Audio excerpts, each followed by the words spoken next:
It's a long process. It's a lot of thinking. It's who's in this hallway right now? Who's gonna see me go into either bathroom? Right. Who's gonna see me come out? I just finished washing my hands and now I hear voices in the hallway. I need to wait a little bit to go out so I'm not seen by other people.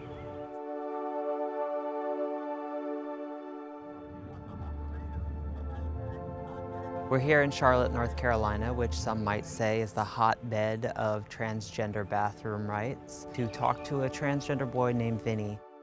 Vinnie has been struggling to access restrooms at his school. In 2016, North Carolina passed an anti-transgender bathroom bill called HB 2, which required transgender students to use the restroom of the gender listed on their birth certificate. The Supreme Court recently decided not to hear the case of Gavin Grimm, the teenager at the center of the trans bathroom legal battle. A ruling at that level would have set a precedent for schools across the U.S. But since it's been delayed, Vinnie and other students like him are left to fend for themselves against these state laws. Tell me, what is it like being trans going to this school?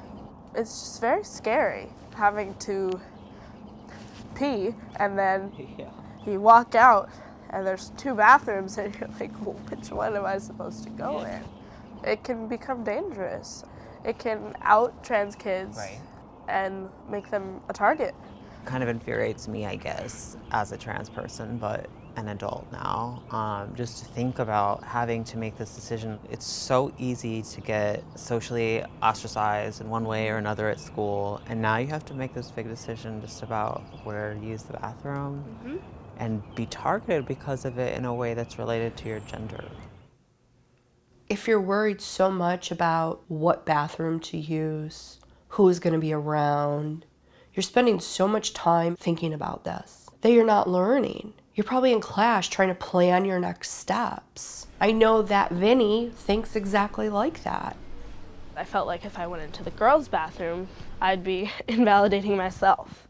And if people saw me, they'd be like, oh, does he really want to be a boy? I really tried to use the bathroom at home, not take any water or anything to school, so I wouldn't have to use the bathroom at school and I wouldn't have to be faced with that. School administration's taking away access to bathrooms takes such a large toll on your emotional health that starts to affect your schoolwork and your education. The federal anti-discrimination law known as Title IX protects trans students, but without a ruling from the Supreme Court, their civil rights remain up for debate. For schools like Vinnie's, who elect to bar transgender students from restrooms, additional stress has been placed on an already vulnerable group of kids. My middle school experience, I was hyper feminine. I begged my mom to let me wear makeup in 6th grade because I just wanted to be like all the other girls. And then towards the end of my 8th grade year, I was like, I don't like my life at all. I hated my life. I self-harmed a lot. And then one night I tried to take my own life. And I was admitted to the hospital, and I stayed there for 7 days. When I got in the hospital, I had no makeup, I had to wear scrubs. And I had kind of like sat down like, whoa, this doesn't feel wrong. Like this doesn't make me like hate myself. Gender had sort of been stripped away from you. Yeah. The next weekend I cut all my hair off. So what's going on this morning? What are all these letters, Vinnie? These are letters to my principal talking about the current bathroom policies, or rather lack of bathroom policies for trans students. There hasn't been any real statement issued about where, how, when trans kids can use the bathroom.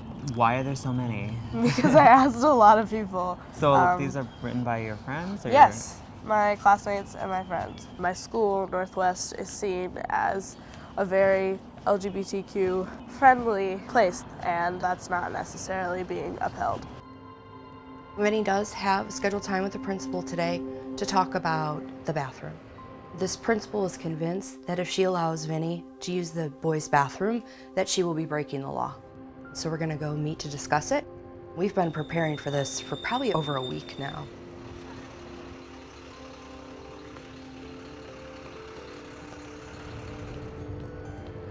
I am on my way, period. I love you. You're amazing. You got this. Period. Vinnie's meeting with his principal could go one of two ways. Either she'll create a clear policy allowing transgender students to use the bathrooms of their self-identified gender, or, more likely, the school will continue to deny Vinnie access under the pretext of HB2 or other laws like it. Mrs. Sears, hello. My name is Vincent. I am transgender. I've noticed that there has never been an official statement issued on where Northwest stands on trans students' rights and bathroom policies. Not only does this make things harder and confusing for us, it makes it feel like our safety and rights are unimportant. Using the bathroom should be a simple thing, something that goes without thought and takes only a few minutes. It is not like that for me. And I often feel unsafe and invalid at school because of who I am. This school is supposed to be a place where students feel safe, welcome, and accepted. Trans students should be included in this. I encourage you to respond. Respectfully, Vinnie Holt. Okay, so what just happened? Tell us about this meeting. There's a lot of interruptions that are like, well, we can't do this because of the law. Can't do what? We can't let you use the boys' bathroom because of the law. And everything you've heard about people saying, well, if you want to, is false. The school administrator thinks that what happened with the Supreme Court in Gavin's case meant that the Supreme Court rejected the case. And that means it's against the law for any trans student to use the bathroom that they identify with. Across America. Across everywhere. What I'm hearing is a fundamental misunderstanding from the school administration of what even happened.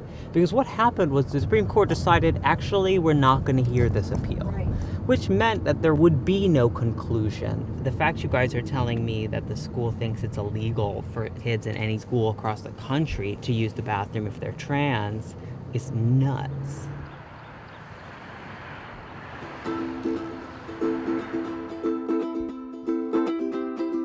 That's not even right.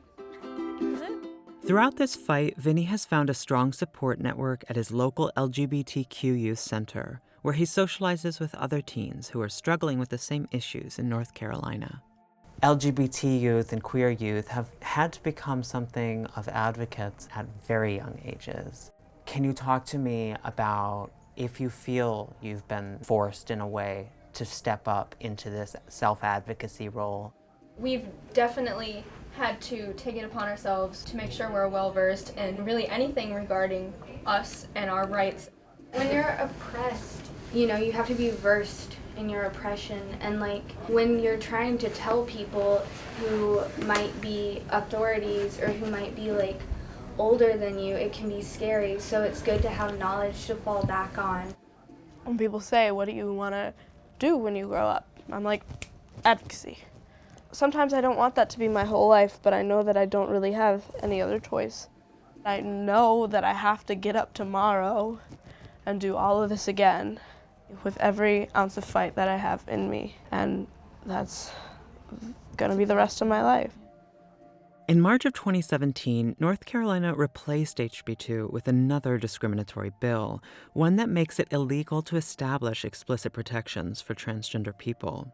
So, in effect, it's no different than the anti-transgender law that it replaced, leaving students like Vinnie in the same situation that they were in before.